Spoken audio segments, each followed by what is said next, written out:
Hey everyone, welcome to another episode of the Herd and 10 podcast. I'm your host, Jake Fortinsky, joined by my usual co host, Kevin Fortinsky, my brother, not from another mother, from the same mother. Kev, I know I got a smile on my face, but that's because I always have a smile on my face, but this is getting a little out of hand. The Bills just dropped their second loss in a row. Now, it was against a good team in the Minnesota Vikings, but this was a game that the Bills had a massive lead in and should have won. And even with all their mistakes, they could have won this game. Like, they had many, many terrible plays, and yet they still probably should have won the game at the end, which is pretty incredible. I mean, the one thing I can say is, and this is really the silver lining from this, yes, the Bills lost. Yes, it's terrible that they lost. But the silver lining here is that they played some of the worst football they've probably ever played, and they still almost beat a 7-1 team. So, yes, it's bad that they lost, but let's be honest, there's nothing here that cannot be fixed. We have some issues on defense, which are not entirely fixable, really mainly in the secondary just because of injuries. And we know Micah Hyde will not be coming back this year. Presumably, Jordan Poyer will be back sooner or later. But a lot of our other struggles, which really are on the offensive side of the ball, which is incredible because I didn't think I'd be talking about issues on the offensive side of the ball, but all of them are fixable. Why don't we start, Kev, with Josh Allen in this game? I know you got a lot to say. We have some differing opinions here. Go at it. Yeah, I mean, my biggest problem is the turnovers. I think everyone in Bills Mafia would agree. The turnovers have been absolutely killer. I mean, he's thrown 6 interceptions in the last 3 games. Add to that a couple fumbles. We're talking about almost 3 turnovers a game in the last 3 games. I mean, you're not going to win many games turning the ball over 3-4 times a game. It's just, this is the NFL. There's so much parity in the league. Even when you're a way better team, turnovers are going to be the equaling opportunity for a worse off team. Minnesota Vikings are not as good as us. I don't care about their record. I don't care about anything else. They're not as good as us. We gave away that game multiple times. And look, I love Josh Allen. I love watching Josh Allen. He's probably the most exciting player in the entire league. The way he bowls guys over. He has a cannon of an arm. And, I get he was maybe playing a bit hurt. But at the same time, we've seen it now 3 weeks in a row, him just turning the ball over, especially in the red zone. I don't know what's happened to him. He has been probably the best player ever in the red zone with only 2 interceptions or 3 interceptions through his first 4 years. And now he has, I don't know, close to a half dozen interceptions, I think, this year in the red zone. It's just completely out of character. I don't know what it is. He's pressing a little. I'm not sure what the problem is. To be honest, it just seems like not only is he throwing interceptions, fumbling the ball at inopportune times, he's making other plays throughout the game that are costing us as well. His decision-making's been very questionable. And it's tough because we're getting in these close games. And I don't want to think, like back to the beginning of the season where like we can't win a close game. But honestly, the last season and now half season, so a season and a half, we just haven't been able to win close games. I don't know exactly what the reasoning is. Is Allen getting nervous at the end and just chucking it up? I think it's part of the problem. I mean, the interception to Gabe Davis in overtime yesterday was absolutely inexcusable. He threw a pass to a guy he was completely covered on the play.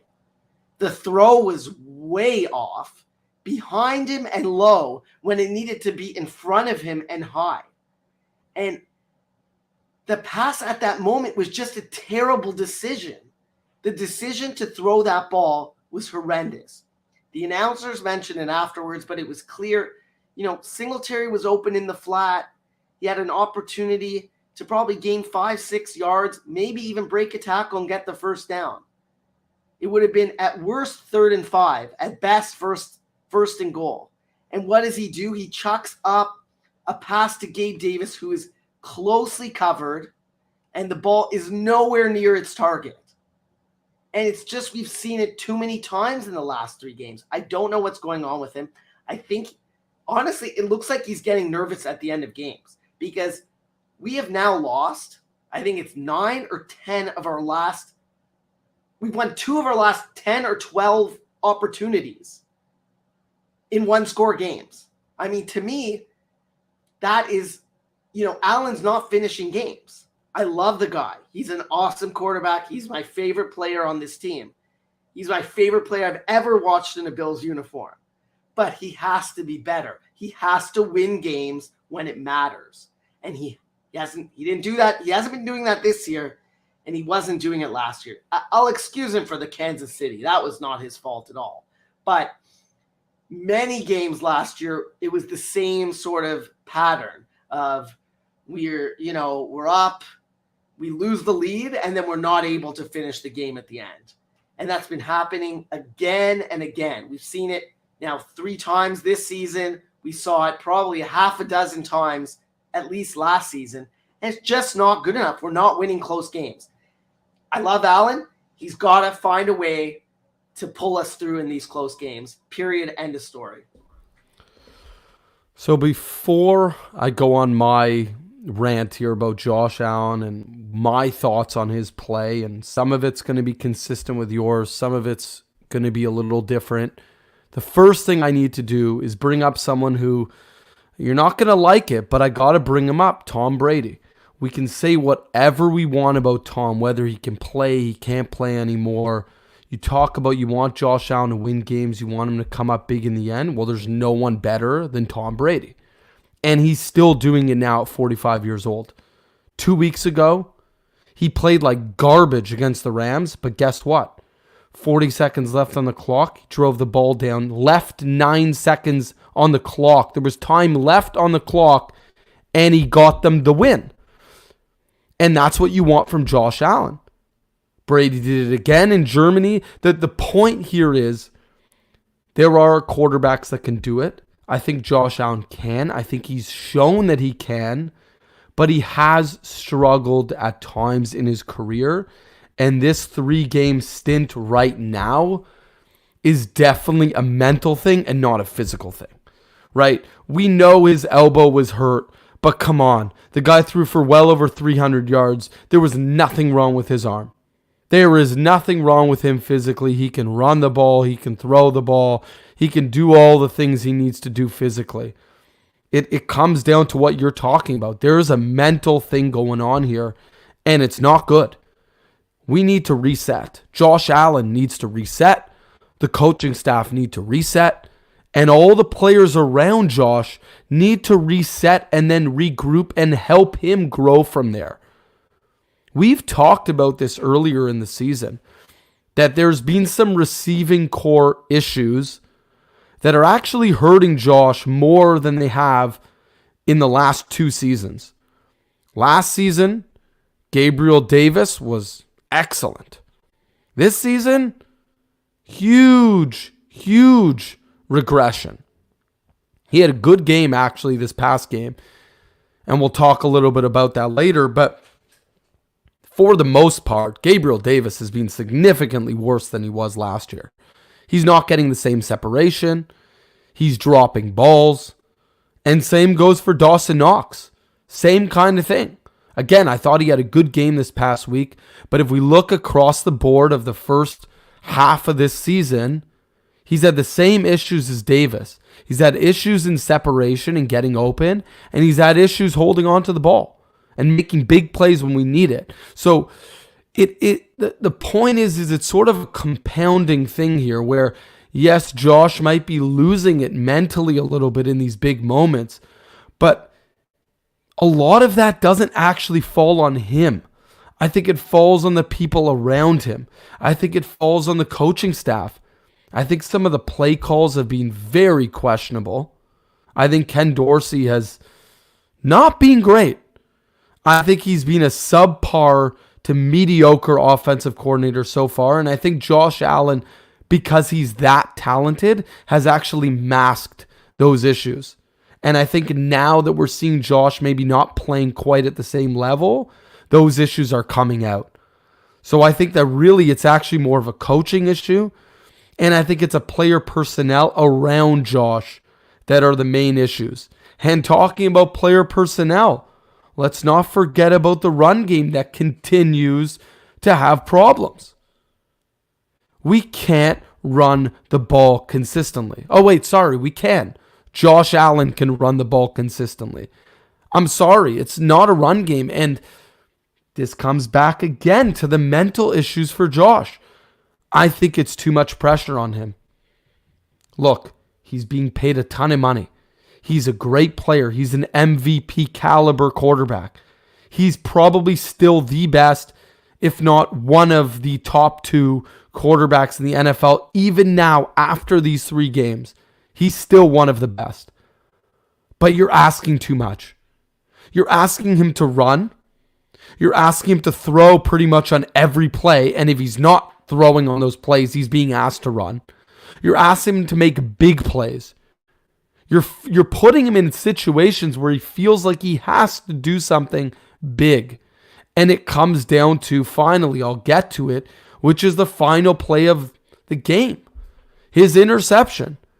It was a poor decision, but it happened because of the pressure that we're putting on him. You're asking the guy to be perfect all the time. You can't ask that. Patrick Mahomes has bad games too. And guess what? Patrick Mahomes has a significantly better run game.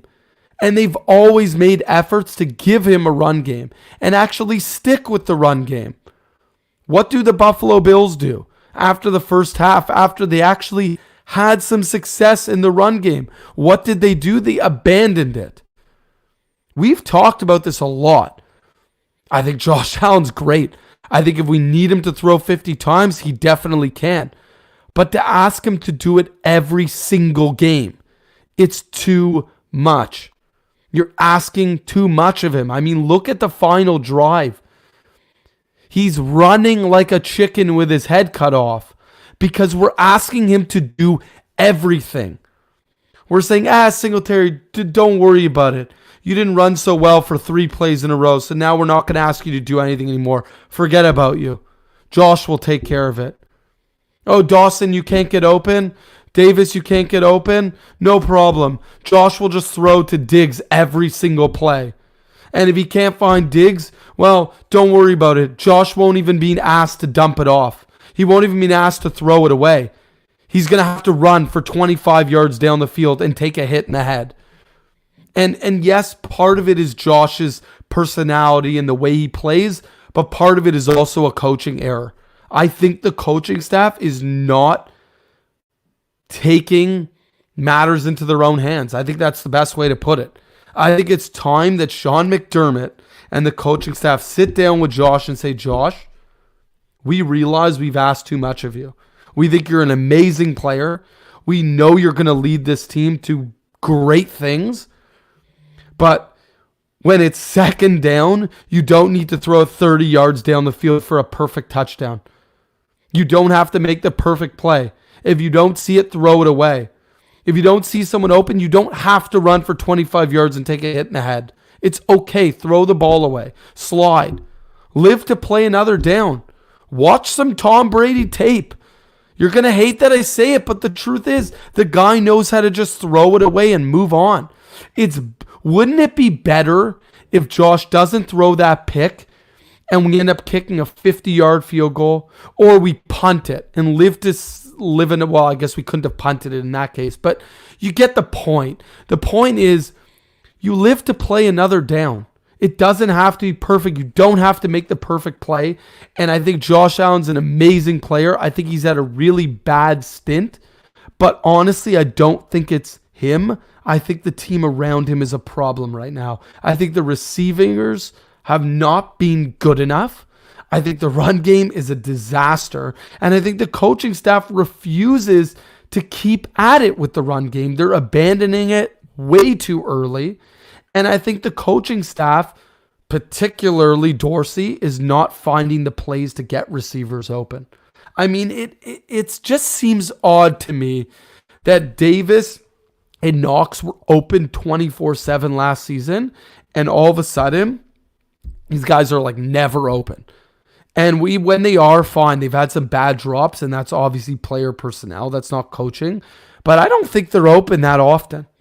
Nowhere near the amount that they were last year. I mean, Gabe Davis was like a 7-11. The guy was never covered last year, and it's not like our receivers were so much better last year. Diggs is still getting open, so something's happening there. I mean, I think that's just Diggs is like the greatest route runner I've ever seen in my life, but Gabe Davis is not open. I mean, he wasn't open on that final play either, right? I think he's just had a down season. Has had a bit of a down season, and it's hurt us. But one thing I will say, in the last 3 games, we've scored almost no points in the second half. It's like, what is going on in the second half that we're doing wrong? To me, I've seen a little bit of regression from our O-line in the second half. I don't know what it is exactly. Are they tired? Are they not being put in a proper position? I don't know exactly. Run game. Run game. It's too much pressure on them. That's O-line. That to me is O-line. Like you see, we come out in the second half, we run the ball like 3-4 times for 0 yards, and then we completely abandon it. But why are we running so well in the first half and so terribly in the second half? You can't put it all on Singletary. It seems to me like we're getting blown up in the backfield. So to me, what is the O-line doing at halftime? Are they having like 10 cheeseburgers and they're coming out and they can't move anymore? Like, what is going on in the second half where our O-line is asleep? It's so true. Devin Singletary, I actually think, has looked really good. Every time he's had significant opportunities, and when I say significant opportunities, I mean not getting blown up in the backfield, he's actually looked pretty good. He's looked pretty elusive. He's made guys miss. He's actually broken some tackles. I think he's looked good. I agree. I think the O-line has been absolutely atrocious in the second half, both in run blocking and, of course, pass protection. I think it's broken down a lot, and that's part of the reason why Josh has had to run. I don't think the protection has been particularly good. I mean, but on the other side of the ball, are we concerned at all with the pressure or lack thereof on Kirk Cousins in the second half outside of Von Miller's big plays? Yeah, I mean, I don't think the defensive line has played particularly well the last couple games either. I mean, we've been killed in the run game. We were looking great until Dalvin Cook goes 80 yards for a touchdown. And then after that, again, we were getting gashed. So to me, the defensive line has been a big problem the last few games too. The defense as a whole has regressed. And look, we've had a lot of injuries. We've had guys in and out of the lineup. We don't have either of our safeties playing. Our superstar safeties haven't been playing. Obviously, Micah Hyde's lost for the season. But without both of them in there, to have Cam Lewis and DeMar Hamlin hold up, it's really difficult. I mean, we got absolutely destroyed by Justin Jefferson yesterday. And frankly, it wasn't just the safeties. I thought Dane Jackson looked horrendous. Yes. Game in a row. That was the second game in a row where Dane Jackson got absolutely slaughtered. He got slaughtered against the Jets, where Wilson was picking on him all game with actually the receiver Wilson, Garrett Wilson, went off against us. And then Justin Jefferson went even crazier. And when Benford was there, I thought he looked really good. Benford has played terrific. Dane Jackson the last few weeks has looked completely lost. His back is always to the ball. He doesn't get his hands up. He doesn't seem to do anything. He's been absolutely atrocious. And that's the problem. We've had guys each game, the way we've lost these games is turning the ball over and guys just having terrible games. Like, we're not even getting average play from some of these guys. You know, the game before, Jaquan Johnson was absolutely unplayable. I mean, that's why they went to Cam Lewis in this game. I don't know. Maybe next game, if Boyer's not in, maybe we see Dean Marlowe get the opportunity. I'm surprised I'm surprised we didn't see him in this game. Cam Lewis looks extremely undersized for a safety. He made a couple of nice tackles. Okay. The Jefferson catch on 4th and 18, that was absolutely killer. Just knocked down the ball. I think if we have Poyer in this game, I think we win. It's sort of a calamity right now. Just so many errors and injuries that are compounding the problems on this team. And everything done wrong is leading to the loss. It's such a combination of factors. And, you know, I have some really big concerns about our secondary overall moving forward. I don't know. I talked about that. I think a lot of the things are fixable. Obviously, in terms of the offensive side of the ball, I think these things are fixable. I think if you adjust the balance of the play calling between run and pass, and you sort of explain to Josh the types of things you want to get done, which is stop forcing the ball and throw it away if you have to. Because I don't think people remember, but I think it was actually in Josh's rookie and his second seasons, which he wasn't very good statistically. He actually threw the ball away more than anyone else in the league. He needs to get back to that. If you don't see it, if it's not there, don't force it. You don't have to make a perfect play every time. Our team is good enough to bounce back from that. Having said that, on the defensive side of the ball, some of this stuff is not fixable. Our safeties are a disaster. It really is a tire fire. And honestly, I have big concerns about Jordan Poyer's healthiness, like moving forward. He's going to come back, but honestly, he just keeps getting hurt. The guy just doesn't seem durable anymore. I mean, look, let's not beat around the bush. He's not young. Okay, he's been around in the league for a while. He's had a lot of injuries. This is not new. He's had a ton of injuries. He plays a very physical game. And unfortunately, he might not have that much left in the tank. Like, it is what it is. He's a great safety, but I just don't know if he has that much left in terms of longevity. I don't know how many years he has. Maybe he's got one more season left. Like, to be honest, he might just be about done. And the concerning part is he's not signed anyways. He's not even signed. To me, he's not. Yeah, if he only plays half this season, you may consider just letting him go.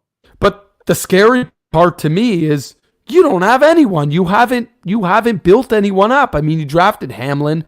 He doesn't seem to be anywhere near what we need. Jaquan Johnson, I mean, I'm not going to call him a bust. He's a late round pick, but the guy can't play. Cam Lewis, I mean, he isn't a safety, and you're asking him to play a position that he can barely play cornerback in the NFL, and now you're asking him to play safety. It's probably not going to happen. You bring in Dean Marlowe, but you brought him in because he knows the scheme already, but then you're not playing him even though he's a veteran, and he's actually been good when he's played for the Bills, so I don't understand that either. Honestly, my biggest concern right now is the defensive secondary is a bit of a problem, and I don't know how we fix it. There isn't anyone out there to bring in that can fix this. Obviously, Christian Benford needs to be playing now every single snap. He's our best cornerback outside of Trey White, obviously. But Kaiir Elam is out right now. Trey White's still out. Dane Jackson looks horrendous.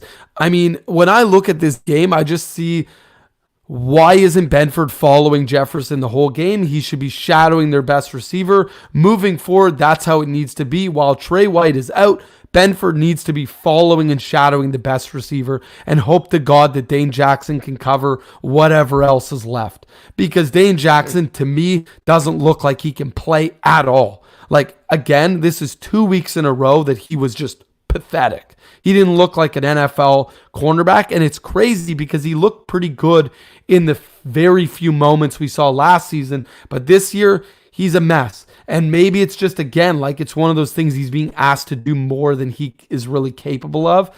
It kind of starts to sting like maybe we did need Levi Wallace. We don't need to get into that. But the point is we really need to get healthy, because if we go into the playoffs like this, we ain't going to no Super Bowl. I can tell you that right now. Without Jordan Poyer, without Trey White, without Dane Jackson learning how to play football again, we're in big, big trouble. We only got a few minutes here, so we're quickly going to get through this. Stock up, stock down. I got a few stock ups here. Number one, Tremaine Edmonds. He played in the first half, didn't play in the second half, looked really good in the first half, actually. One of the best first halves I've ever seen from him.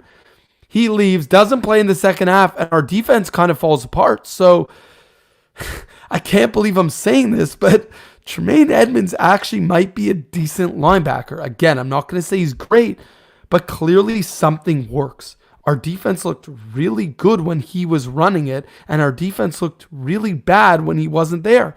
And they knocked off that massive 81-yard run when Tremaine Edmonds wasn't there. So there's got to be something in there. Stock up for him.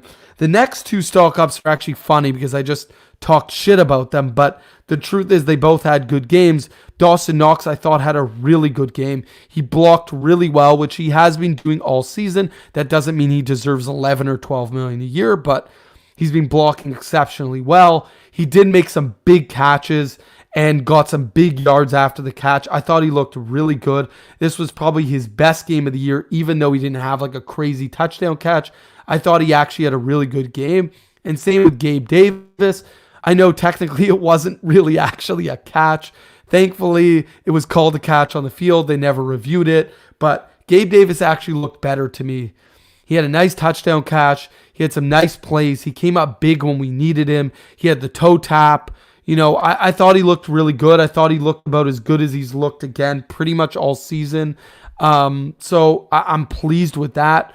Obviously, we didn't get the outcome we wanted, but I think our receivers are hopefully turning the corner. Maybe that eases some pressure off of Josh. Stock down, Josh Allen. I mean, it's crazy that we're doing this, but this is week 2 in a row that we're giving him a stock down.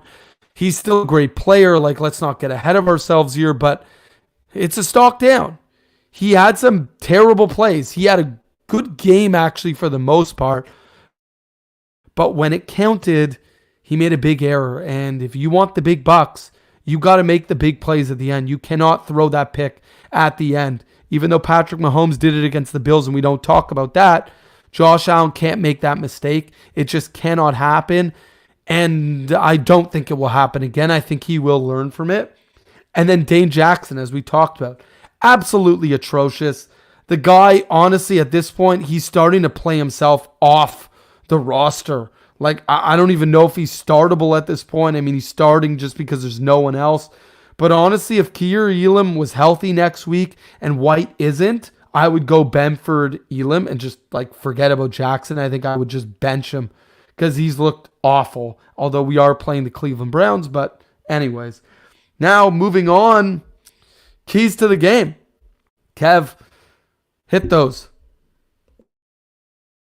Don't turn the ball over. I mean, you're playing a much weaker competition. Just play a simple game. Dump it off if you need to. Throw it out of bounds. Don't turn the ball over. That's it. You're muted. We have other notes. I wouldn't even bother with them. Just don't turn the ball over. Like, you will win this game if you don't turn the ball over. Like, this is not a good team by any means. They don't have a particularly good offense. I think our defense will actually show up probably pretty well. Play 60 minutes. Just play a full game. Play a full game and don't turn the ball over. Josh, if it's not there, throw it away. I can tell you right now, we will be perfectly fine. I am fine with us punting the ball more. I'm okay with field goals. I'm not saying I want to get in the habit of not putting up a lot of touchdowns, but it's okay to not make a play. It's okay to throw the ball. It's okay to run for 3 yards and slide. Nothing's going to happen. You live to play another down. even maybe you can't escape and you take a sack. It's not the end of the world. Don't fumble. Don't throw a pick. That's going to do it for this week's episode. Really appreciate you all tuning in. And as always, go Bills.